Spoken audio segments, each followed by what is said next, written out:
அன்பு நேர்களே, இந்தியாவின் பிரதமர் மோடி மஸ்தான் ஜியை பதவி விலகுமாறு டெல்லியில் மிகப்பெரிய போராட்டம் தற்பொழுது நடைபெற்று வருகின்றது. இதற்காக இவர்தான் 3ஆம் முறையும் இந்தியாவை ஆள வந்த பிரதமர் இல்லையா? இவரையே நீங்க இப்ப ரிஷன் பண்ண சொல்லி அழுத்தம் கொடுக்குறீங்கன்னால், இப்ப நம்ம உலக பரப்பில் பேசப்பட்டு வருகின்ற யாரு? Jeffrey Epstein file. இது மிகப்பெரிய, உலகம் முழுவதும் மிகப்பெரிய பிறலியை ஏற்படுத்தி வருகின்ற விடயம். ஒரு பாலியல் குற்றவாளி, சர்வதேச குற்றவாளி என்றெல்லாம் தீர்ப்பளிக்கப்பட்ட ஒருவன் இறந்ததாக சொல்லப்படுகிறது. அதிலேயும் பல வகையான விடயங்கள் உலகம் முழுவதும் நரந்தறி வருகின்றது. 2000 வீடியோக்கள், 2400 சிறுமிகள், 1800 போட்டோக்கள், 30 லட்சம் குற்றப்பத்திரிகைகள், இப்படியான ஒரு உலகத்தின் பிரபலமாக பார்க்கப்பட்ட ஒரு குற்றவாளி. அமெரிக்காவின் வேர்ஜின் தீவுக்கு அருகே தனித்தீவு ஒன்றை விலைக்கு வாங்கி அங்கு ஏராளமான குற்ற செயல்களில் ஈடுபட்ட ஒரு குற்றவாளி, சர்வதேச குற்றவாளி, சர்வதேச குழந்தை கடத்தல்காரன், குழந்தை பாலியல், இப்படி ஏராளமான குற்றச்சாட்டுக்களை அமெரிக்கா தான் முன்வைக்குது. இப்படியான ஒரு குற்றவாளியுடன் இந்திய பிரதமர் மோடி மஸ்தான் ஜியும் தோல்ல கை போட்டு கும்மாளம் அடிச்சிருக்கிறார். இதுதான் செய்தி. இந்த செய்தி இப்பொழுது இந்தியாவில் எட்டி இன்று செவ்வாய்க்கிழமை மாலை, புதன்கிழமைகள்லாம் மிகப்பெரிய போராட்டம் டெல்லியில் அது நடைபெற்று வருகின்றது. சில வேளை இது ஒரு ஜென்ஸ் போராட்டமாகவும் மாறலாம். இந்த ஒரு வேளையில் தான் அமெரிக்காவின் அதிபர் சொல்லி இருக்கின்றார், ஜஸ்ட் மிஸ்ஸிங். என்ன மிஸ்ஸிங்? இந்தியாவின் பிரதமருக்கு மோடி மஸ்தான் ஜிக்கு ஒரு ஆப்படிக்கப்பட்ட ஜஸ்ட் மிஸ்ஸிங். எப்படி? அதாவது இவர் தொடர்ச்சியாக அமெரிக்காவுக்கு டாட்டா காட்டிவிட்டு ரஷ்யாவுடன் அவர் ஒரு வியாபாரம், அதாவது ஒயில் இறக்குமதி செய்வாரானால் அவரது ஆட்சிக்கு ஆப்படிப்பேர் என்று பகிரங்கமாக அமெரிக்க அதிபர் டொனால்ட் ட்ரம்ப் தெரிவித்திருக்கின்றார் நேற்றைய செய்தியாக. இப்பொழுது அமெரிக்காவுடன் அவர்கள் ஒயில் ஒப்பந்தம் பண்ணியதால் அவருடைய ஆட்சி தப்பியிருப்பதாகவும் ட்ரம்ப் அவர்கள் தெரிவித்திருக்கின்றார்கள். இதுதான் இன்றைய உலகத்தின் பரவலாக உலகத்தில் பார்க்கப்பட்டால் இந்தியா முழுவதும் பரவி வருகின்ற ஒரு தேசிய செய்தியாக இது பார்க்கப்படுகின்றது. பாலியல் குற்றவாளி என தீர்ப்பளிக்கப்பட்ட ஜெஃப்ரி ஸ்டீஃபன் தொடர்பான புலனாய்வு கோப்புகளில் பிரதமர் நரேந்திர மோடியை பற்றிய குறிப்பு இந்தியா நிராகரித்திருக்கின்றது. அதாவது இந்த குற்றச்சாட்டு வந்தவுடனே மோடி தரப்பால் அதை நிராகரிக்கிறாங்க, போலியான வதந்தி என்றும் அது பொய். ஏராளமான போட்டோக்கள் வெளிவந்திருக்கு பாருங்கள். அமெரிக்காவில் இருந்து நாம் சுட்டு வந்த போட்டோவெல்லாம் உங்களுக்கு காண்பிக்கிறோம் பாருங்கள். எஃப்இன் கோப்புகள் என்று அழைக்கப்பட்ட படுபேட்டில் இருந்து பிரதமரையும் அவரது இஸ்ரேல் வருகையும் குறிப்பிடும் மின்னஞ்சல் செய்தியின் அறிக்கைகளை நாங்கள் கண்டோம் என்று இந்திய வெளியுறவு அமைச்சரகம் இந்த செய்தியை சொல்லி இருக்கின்றது. அதை முற்றாக நிராகரித்திருக்கின்றது. ஜூலை 2017 பிரதமரின் இஸ்ரேல் வருகையை பற்றிய உண்மைக்கு அப்பால் மின்னஞ்சலில் உள்ள மீதமுள்ள குறிப்புகள் ஒரு குற்றவாளியின் குப்பையான வதந்திகளை தவிர வேறில்லை என்றும் அவை மிகுந்த அவமதிப்புடன் நிராகரிக்கப்பட வேண்டுமே என்றும் அமைச்சகம் தெரிவிக்கின்றது. இந்தியன் ஃபாரின் மினிஸ்டர் இப்படி சொல்றாங்க, சொல்லத்தானே செய்வீங்க. மோடி மற்றும் அவரது இஸ்ரேல் வருகை பற்றிய குறிப்பு கடந்த வாரம் வெளியிடப்பட்ட கோப்புகளில் ஒரு மின்னஞ்சல் செய்யப்பட்டதாக கூறப்படுகின்றது. ஒரு இமெயில் தான் இவ்வளவு பிரளயத்தையும் பண்ணி இருக்கின்றது. இந்தியாவின் பிரதான எதிர்கட்சியான காங்கிரஸ் கட்சி கடுமையான கேள்விகளை எழுப்பும், அதாவது காங்கிரஸ் கட்சி தான் இதை கூடுதலா எடுத்தீங்கன்னு சொல்றாங்க, கேள்விகளை எழுப்பும் இந்த தொந்தரவான வெளிப்பாடுகள் குறித்து மோடி தனிப்பட்ட முறையில் தெளிவாக தெரிவிக்க வேண்டும் என்று காங்கிரஸ் கட்சி பகிரங்கமாக தெரிவித்திருக்கின்றது. இருப்பினும் மோடியின் ஆளும் பாரதிய ஜனதா கட்சி பிரதமரை தவறாக சிக்க வைக்க எஃப்இன் கோப்புகளிலிருந்து ஒரு மின்னஞ்சலை காங்கிரஸ் ஜோடித்ததாக சொல்றாங்க. அது என்னடா அது? 30 லட்சம் குற்றச்சாட்டு கொண்ட பேப்பருக்குள்ள காங்கிரஸ் போய் ஒரு பேப்பரை திணிச்சுதான் நம்பிட்டோம். எஃப்இன் இந்தியாவையும் மோடியையும் குறிப்பிட்டு அமெரிக்கா இந்தியா ஈடுபாட்டை மேம்படுத்தும் விருப்பத்தை வெளிப்படுத்தியதாக இந்திய நாளிதழ் தி ஹிந்து செய்தி வெளியிட்டு. என்னவா மீண்டும் பாப்பமா?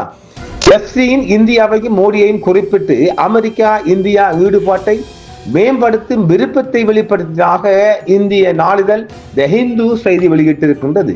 2019 பொது தேர்தலுக்கு பிறகு குடியரசுக் கட்சியின் மூலோபாயவாதியும் திரு டொனால்ட் ட்ரம்ப் ஸ்டீவ் ஹேனுடனும் இணைபெறுமான பிரதமருடன் ஒரு சந்திப்பை ஏற்பாடு செய்ததாகவும் அவர் கூறியிருக்கின்றார். அது உண்மையும் இருக்கின்றது. அமெரிக்க கூட்டாட்சி நீதிமன்றத்தில் இருந்து புதிதாக முத்திரையிடப்பட்ட ஆவணங்கள் அவமானப்படுத்தப்பட்ட நிதியாளர் ஜெப்ரி ஸ்டீஃபனுடன் தொடர்புடைய உலக தலைவர்கள், அரச குடும்ப உறுப்பினர்கள், பில்லியனர்கள் மற்றும் பிற உயரடுக்கின் பெயர்களை வெளிப்படுத்தி இருக்கின்றது. இது நாம் பின்னுக்கு செய்தி சொல்லி இந்தியா செய்தி சொல்லிட்டு அதுக்குள்ள வருவோம். ஒரு உயர்மட்ட பாலியல் கடத்தல் வழக்கில் அமெரிக்க நீதித்துறையால் 3 மில்லியனுக்கும் 30 லட்சம் 3 மில்லியனுக்கும் அதிகமான பக்க பதிவுகளை ஜெயலலிதா அடுத்தபடியாக ஒரு குற்றச்சாட்டா தண்டனை பெற்ற பாலியல் குற்றவாளி ஜெப்ரி ஸ்டீஃபனுடன் தொடர்புடையதாக கூறப்படும் டசன் கணக்கான சக்தி வாய்ந்த நபர்களை வெளிச்சம் போட்டு காட்டியுள்ளது. இது பல கண்டங்களில் உள்ள அரசியல் தலைவர்கள், குடும்ப உறுப்பினர்கள், ராஜதந்திரிகள் மற்றும் பெரு நிறுவன உயிரிழக்கான தொடர்புகளை எல்லாம் அம்பலப்படுத்தி இருக்கிறது. ஸ்டீஃபன் கோப்புகள் வெளிப்பட தன்மை சட்டத்தின் கீழ் வெளிப்பட்ட ஆவணங்களில் 2000க்கு மேற்பட்ட வீடியோக்கள் 1,80,000 படங்கள் உள்ளடங்கலாகவும் அமெரிக்க துணை அட்டர்னி ஜெனரல் டோட் பிளாக்ஸ் தெரிவித்திருக்கின்றார். இவர்தான் இந்த குற்றச்சாட்டை வெளியாக இருக்கின்றார். இவருக்கு ஏராளமான நிதி உதவியை இஸ்ரேல் செய்ததாகவும் சொல்லப்படுது. அதாவது எப்ஸ்டீன் வந்துட்டு ஒரு மிகப்பெரிய மொசாட் ஒரு உளவாளி. இவன் பயிற்றப்பட்டு இந்த மாதிரி செயலுக்காக அனுப்பப்பட்ட ஒருவன். அவனுக்கு இந்த பணம் எல்லாம் எங்கிருந்து வந்து கேட்பீங்க இல்ல, உலக தலைவர்களை சிக்க வைப்பதற்கான மொசாட்டின் ஒரு பின்னப்பட்ட ஒரு சர்வதேச சதி என்றும் சொல்லலாம். கிட்டத்தட்ட எப்ஸ்டீன் பணம் படுத்தப்பட்டாலும் ஒரு மிகப்பட்ட சர்வதேச சதி அழகா சொல்லலாம். திட்டமிட்டப்பட்டு எல்லாரையும் வலைக்குள்ள விடப்பட்டு அந்த வீடியோக்கள் எடுக்கப்பட்டு மிரட்டப்பட்டு எல்லா விடங்களையும் மொசாட் ஊடாக அல்லது இவன் ஊடாக மொசாட் சாதித்ததா அல்லது மொசாட் ஊடாக இவன் சாதித்தானா என்றால் இரண்டும் ஒன்றுதான். எமது பார்வை இரண்டும் ஒன்றுதான். பாதிக்கப்பட்ட போல குறிப்பாக சிறார்களை பாதுகாக்க திருத்தங்கள் பயன்படுத்தப்பட்டாலும் 43 பாதிக்கப்பட்டவர்களின் பெயர்கள் மறைக்கப்படாமல் வெளிப்படுத்தப்பட்டன என்றும் இது துஷ்பிரயோகம் செய்யப்பட்ட நேரத்தில் 20க்கு மேற்பட்ட வயது குறைந்த 10, 11, 12, 13, 14, 15, 16, 17 வயது வரை உள்ளடக்கப்பட்டவன்னு சொல்லப்பட்ட. இதுல யாரு வாராண்டால் நம்ம மச்சான் எலான் மஸ்க் வருகின்றார். பல முறை பல விடயங்களிலும் இப்ப ஆடித்திரிய ஒரு நெய்னா இந்தியன் அமெரிக்க நெய்னா நம்ம ரம்ஸ் மாம்ஸும் வருகின்றார் அடங்குகின்றார். ரம்ஸ் மாமுட ஏராளமான போட்டோக்கள் வெளியாகி இருக்கு, வீடியோக்கள் பார்க்கலாம். நம்ம அந்த அசிங்கத்தில் அரங்கேற்ற வரலங்கை பில்கேட்ஸ் அவர் வர்றார், மைக்கேல் ஜாக்சன், இப்படி ஏன் இவனும் மாறான், சல்மானும் மாறான், சவுதி சல்மான் இப்படி உட்பட பல வகையான உலக தலைவர்கள் எல்லாம் இதில் சிக்க வைக்கப்பட்டிருக்கின்றது. இது ஒரு சதியாகவும் சொல்லப்படும். இந்த விடயத்தில் ஒரு முக்கிய விடயம் என்னவென்றால், இப்பொழுது அமெரிக்கா மீது நாம் ஏற்கனவே சொல்லி இருக்கிறோம் இல்ல, பல விடயங்கள் சொல்லி இருக்கிறோம். ட்ரம்ப் மாம்ச ஒரு அழுத்தத்தை நம்ம பல இது வந்து ஒரு வாரம் தான். எஃப்சின்ற ஃபைல் வந்துட்டு ஒரு வாரம் தான். நாம ஒரு மாதத்துக்கு மேலாக சொல்லி வருகிறோம் இல்லை. அதாவது இஸ்ரேலும் ஈரானும் மோதி கண்ட நேற்று நாம சொல்லி வந்தோம். இஸ்ரேலின் ஒரு மிகப்பெரிய அழுங்கு பிடிக்கல் அப்படி சொல்லலாமா, அல்லது ஒரு கழுத்து பிடிக்கல், ஒரு இறுக்கத்துக்குள், ஒரு நெருக்கடிக்குள், ஒரு நெருக்கத்துக்குள் நெய்னா மாட்டு இருக்கின்ற உயிருக்கு ஆபத்துன்னு சொல்லி இருக்கிறோம். எமது வீடியோக்களை கேட்ட மக்களுக்கு இது புரிஞ்சிருக்கு. நாம ஏற்கனவே சொல்லி இருக்கிறோம். இஸ்ரேலின் மிகப்பெரிய ஒரு அணுங்கு பிடிக்குள் இவர் மாட்டி இருக்கின்றார். இப்பொழுது அதாவது ஈரான் மீது ஒரு தாக்குதல் தொடுக்குமாறு மிகப்பெரிய அழுத்தத்தை இஸ்ரேல் கொடுத்தும் நெய்னா பின்வாங்குறார். அவர் பின்வாங்குவதற்கான காரணம் அமெரிக்க படைகளில் இருக்கின்ற படை உயர் அதிகாரிகள் இந்த தாக்குதலை விரும்பவில்லை என்று இருக்கின்றார்கள். இவர் ஒரு பேச்சுவார்த்தை நாம் ஏற்கனவே சொல்லியிருந்தோம் இல்ல, இவர் அமெரிக்க ராணுவ உயர்மட்ட ஓய்வு பெற்ற அதிகாரிகள், CIA அதிகாரிகள் பேச்சுவார்த்தை நடத்துகின்றால் நாம் ஈரான் மீது தாக்குதல் தொடுப்பதா இல்லையா என்றால், நீங்க போராடம் எல்லாம் அவமானப்பட்டு தான் பாருங்க. ஈராக்கில் அவமானப்பட்டிருக்கிறீங்க, ஆப்கானிஸ்தான்ல அவமானப்படுறீங்க, வியட்நாம்ல இப்படி நீங்கள் போகும் இடமெல்லாம் அவமானப்பட்டு தான் பாருங்க. அதனால இவர் ஒரு நல்லொரு முறையாக அணுகிறார். அதாவது அமெரிக்க நெய்னா மிகப்பெரிய ஒரு முறையான ஒரு நேர்கோட்டில் அணுகிருந்தார். எப்படி? ஓய்வு பெற்ற முன்னாள் ராணுவ சிஐ அதிகாரிகளை பேச்சுவார்த்தை பண்ணி தான் வந்திருக்கின்றார். அந்த வகையில இவர் கொஞ்சம் பின்வாங்கி வருகின்றார். ஆனாலும் இதை இஸ்ரேலுக்கு பொறுக்க முடியல. அதனால் தான் இந்த ஃபைல் வெளியாக்கப்பட்டது என்பதுதான் மிகப்பெரிய ஒரு இஷ்யூவா இருக்கின்றது, மறைமுகமான இஷ்யூவாக. அப்ப எஃப்ஐ வெளியாகிட்டு இருக்குன்னால் எஃப்ஐக்கு பணம் கொடுக்கப்பட்டிருக்கு, குற்றச்சாட்டு தானே, நீ வெளியாக்க உனக்கு பயம் இல்லைண்டு. அதனால் தான் இந்த அமெரிக்காவோட எஃப்ஐ இந்த குற்றச்சாட்டுகளை பெருமளவு வெளியாகி இருக்குது. இப்ப கேட்குமா, இப்ப இந்தியாவோட மோடி மஸ்தான் ஜிக்கு, மோடி நெய்னாக்கு என்ன சம்பந்தம் என்றால், இவர் பாட்டிகள் சம்பந்தப்பட்டாரா, அந்த தீவுக்குள் சென்றாரா, அஜாலா குஜாலா வேலைக்குள்ள போனாரா என்பதெல்லாம் இன்னும் இல்லை. ஏனெனில் அது மறைக்கப்பட்டிருக்குது. அப்படியானால் இவர் இஸ்ரேலுடன் ஒரு நெருக்கமான பயணத்தை கொண்டு வருகின்ற மோடி மஸ்தான் ஜி, அந்த நெருக்கத்தின் பிரகாரம் இவருடைய பிரபல அஜாலா குஜாலா விளையாட்டுகள் மறைக்கப்பட்டிருப்பதாகவே சொல்லப்படுகின்றது. நிச்சயமாக. ஏனெனில் இப்பொழுது பலஸ்தீனம் மீது நடக்கின்ற தாக்குதலுக்கு தேவையான ட்ரோன்ஸ்கள் மற்றும் நாம ஏற்கனவே சொன்ன கிளஸ்டர் குண்டுகள் எல்லாம் இந்தியா தான் வழங்கி வருது. அதை ஆதாரபூர்வமா ஐநா நிரூபிச்சிருக்குது. அதை நாம சொல்லியிருக்கிறோம். அந்த ஒரு விளையாட்டுல இந்திய நெய்னா, மோடி மஸ்தான் நெய்னா பற்றிய அஜாலா குஜாலா இந்த விளையாட்டுகளை எல்லாம் ஓரளவு மறைக்கப்பட்டிருக்கிறதாகவும், அவர் இந்த சர்வதேச குற்றவாளி இவன் யாரு, ஜெஃப்ரி எப்ஸ்டீன் கூட இருக்கிற படம் மட்டும்தான் வெளியாக இருக்குது. அமெரிக்க நெய்னா, ட்ரம்ப் நெய்னா இருப்பது போன்று, சிறுமிகளுடன் இருப்பது போன்று, அஜாலா குஜாலால் இருப்பது போன்று ஒன்றும் இதுவரையும் மோடி மஸ்தான்ஜியை காட்டப்படலை. அதனால இவர் கொஞ்சம் தப்பினாலும் டெல்லியில இது விஸ்வரூபம் எடுக்கப்பட்டால் இவர் நெய்னா ரிசைன் பண்ணி ஆகணும். இது ஒரு ஜென்ஸ் போராட்டமாக மாற்றப்படுமானால் சில வேளை சைனா தானே கொடுக்க மாட்டான். சைனா மிகப்பெரிய கஞ்சன், பணம் செலவழிக்க மாட்டான். ஆனா அமெரிக்கா நெய்னா செலவழிப்பான். இந்த மாதிரி நேரத்தையில இந்தியாவுக்குள்ள யாராவது பணத்தோட பெட்டியோட இறங்கினால் நெய்னாக்கு ஆப்படிக்கலாம். எப்படி? ஜென்ஸ் போராட்டம் மாநிலம் முழுவதும் மாறுமானால் இவங்க எத்தனை பேரை சுடுவீங்க? நாம ஸ்ரீலங்கால சொன்னமில்லை, எத்தனை பேரை சுடுவீங்க? நம்ம அதை தெளிவா சொல்லியிருந்தோம். எத்தனை சிங்கள மக்களை சிங்கள படைகள் கொல்லும். அதனால இந்தியாவுக்குள்ள இந்த மாதிரி ஒரு அஜாலா குஜாலா விளையாட்டுக்குரியவனு கூட இவர் கூடி கும்மாளம் அடிச்சிருக்காரா இந்த நெய்னா என்றால் அதுக்குரிய ஆதாரம் இன்னும் வெளியாகல. ஆனால் அவருடைய பேரும் யூஸ் பண்ணப்பட்டு அதுக்குரிய ஆதாரம் என்ன தாரம் பாருங்க, தாரம் பாருங்க. இப்ப இவருக்கு என்ன வேலை? அந்த குற்றவாளி இவருக்கு என்ன வேலை? அவன் உலகத்தின் மிகப்பெரிய குற்றவாளி என்பதற்கு அப்பால் தனக்கு தேவையான வேலைகளை கச்சிதமாக எந்த ராஜ மகாத்தாண்டவர் அரண்மனைக்குள்ளையும் பூந்து விளையாடக்கூடிய ஒருத்தன் இவன். இதை எப்படி சொல்லலாம் என்றால், நாம ராஜீவ் காந்தி அவர்கள் ஆட்சியில ஒரு சாமி தெரிஞ்சான், அந்த பேரு ஞாபகம், ஒரு சாமி தெரிஞ்சாங்க.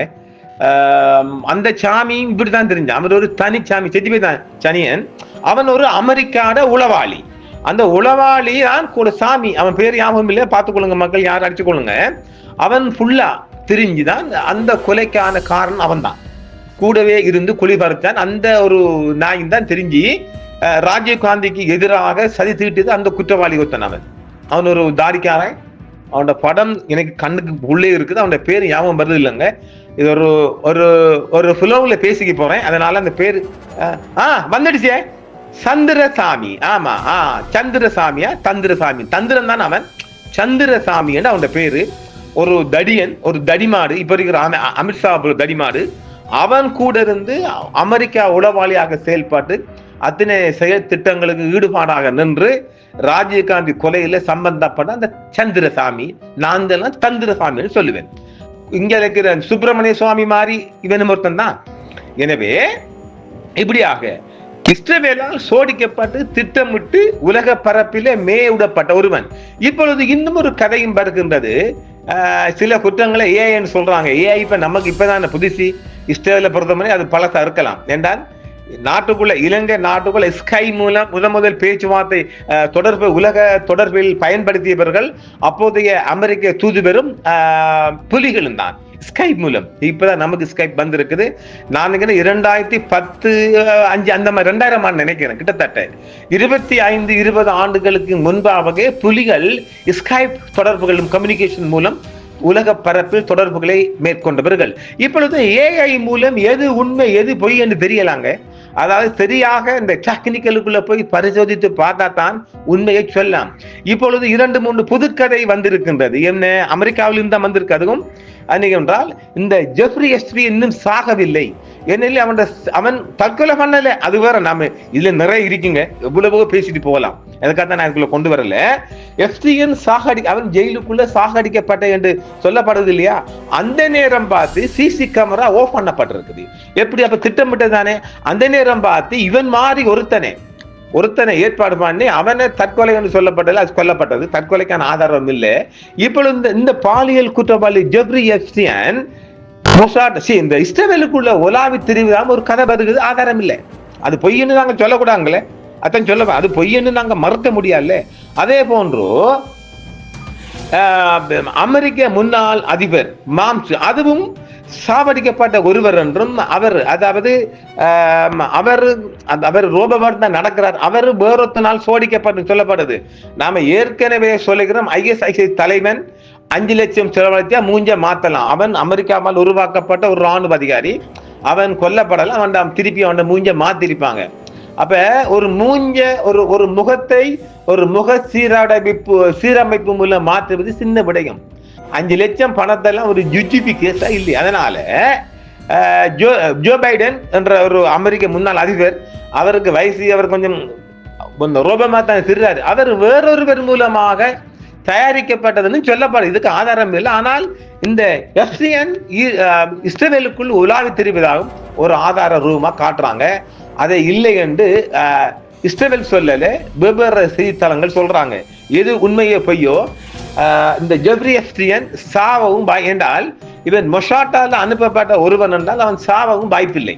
அவன் உயிரோட இருக்கவும் வாய்ப்பு இருக்கு. என்றால் அந்த தீவி அரசாங்கம் முழுமண்ண சீஸ் பண்ணலாம். மிகப்பெரிய குற்றவாளி. அப்ப நாம சொன்னமே, இப்ப அன்னை தெரேசா எங்க கல்கத்தாவிலிருந்து இயங்கின 100க்கும் மேற்பட்ட அநாதை இல்லங்களை இயக்கினாங்கல்ல, அந்த அநாதை இல்லங்கள் மூலம் சப்ளை பண்ணப்பட்டிருக்கு என்பது லேட்டஸ்ட் தகவல். ஏனெனில் 2010ஆம் ஆண்டு ஒரு பிரச்சனை வந்த போது எந்த எக்ஷனும் எடுக்க வேண்டாம் என்று அமைத்தியவர் இந்த மோடி மஸ்தான் ஜி என்று சொல்லப்படுது. இல்ல, அந்நேரம் ராஜீவ்காந்தி இவங்கட காங்கிரஸ் ஆட்சியா இருந்துச்சு. ஆனால் பிந்தி வந்த காலங்களில் இவர் மோடி மஸ்தான் ஜி அமைத்தியது என்றும் சொல்லப்படுது. எது உண்மையோ பொய்யோ அது இருக்கலாம். ஆனாலும் உலக பரப்பில் ஏராளமான குற்றச்சாட்டுகள் குவிந்த வண்ணம் இருக்கின்றது. மோடி மஸ்தான் ஜிக்கு எதிராக டெல்லியில் வெடித்திருக்கிற பூகம்பம் தொடர்ந்தால் இவர் பதவி விலக வேண்டும். ஆட்சி மாற்றமும் வரலாம். பல வகையான விடயங்கள் இந்தியாவுக்குள் அரங்கேற வாய்ப்பு நாம நீண்ட காலம் சொன்னமில்லை. எனவே மோடி மஸ்தான் ஜிக்கு எதிராக இப்பொழுது ஆரம்பத்தில் இருக்கிற இந்த போராட்டம் நாடு முழுவதும் பரவுமானால் ஆட்சிக்கும் ஆபத்து, அவருக்கும் ஆபத்து, மிகப்பெரிய ஜங்கடமான விடயமாக மாறிவிடும் என்பதும் எங்கு மாற்று கருத்து இடமில்லை. மோடி மஸ்தான் ஜி உலகம் முழுவதும் சுற்றி தெரிவதுதானே. இவர் எங்க போய் பதுங்கி கூட என்ன வேலை பார்த்தார் என்பது யாருக்கும் தெரியாது. அது இன்னும் அவருடைய தொடர்பும் போட்டோவும் தான் வெளியா இருக்குது. வேற அஜாலா குஜாலா ஏதாவது வெளியானா மாத்திரம்தான் இன்னும் அது சூடு பிடிக்கும். பார்க்கலாம். இப்பொழுது டெல்லியில் தான் பற்ற வைக்கப்பட்டிருக்கின்றது. அது நாடு முழுவதும் பரவுமா அல்லது அமுக்குவார்களா என்பதை நாம் பொறுத்து தான் பார்க்க முடியும். இந்தியாவுக்குள் ஏற்கனவே ஒரு 3-4 மாநிலங்களும் நடந்த விடயம்தான். ஏனெனில் மம்தா பானர்ஜி கூட அவட மாநிலத்தில் மிக அதிகமான ஒரு போராட்டம் ஒன்று ஏற்பட்டு அமுக்கப்பட்டிருக்குது. இப்பொழுது உலக குற்றவாளி கூட இவர் தோளில் கை போட்டு இருப்பது என்பதுதான் மக்களால் அது பெரிதாக பார்க்கப்படுகின்றது. பார்க்கலாம் இதுக்கு மோடி மஸ்தான் ஜி என்ன முடிவெடுக்க போகின்றார், பாதுகாப்பு என்ன முடிவெடுக்க போகுது என்றெல்லாம் பார்க்கலாம். நன்றி நேயர்களே, மற்றும் ஒரு காணொளியில் சந்திப்போம். என்றும் உங்களுடன் சன்ரைஸ் இந்தியா டிவி சப்ஸ்கிரைப் பண்ணுங்கள், பெல் பட்டனையும் கிளிக் செய்யுங்கள். உங்கள் ஆதரவே எங்கள் சேவை. ஆதரவு தாருங்கள், அரவணைப்போம். மறக்காம சர்ப்ரைஸ் பண்ணுங்க. தேங்க்யூ.